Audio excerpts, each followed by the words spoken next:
Magandang araw mga ka-backyard, dito na naman tayo at may bagong tatalakayin kwento tungkol sa Brassback Game Foul.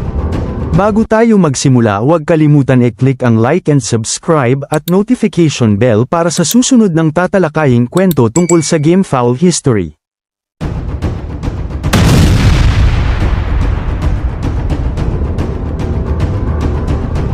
Ang Brassback Game Foul ay isang lahi ng manok na may hindi tiyak na pinagmulan, malamang na nagmula sa Old English Game Foul at posibleng ilang lahi ng Oriental. Kilala sila sa kanilang natatanging mga balahibo na kulay tanso, medyo malaki ang sukat, at agresibo, matapang na ugali. Ang bloodline ng Game Foul na ito ay isa sa pinakamagandang lahi ng sabang, habang agresibo, ang Brassbacks ay matalino rin at mabangis na teritoryo. Maaari silang maging mas mahusay para sa mga nagsisimula at nangangailangan ng mga may karanasan na tagabantay na kayang hawakan ang kanilang ugali.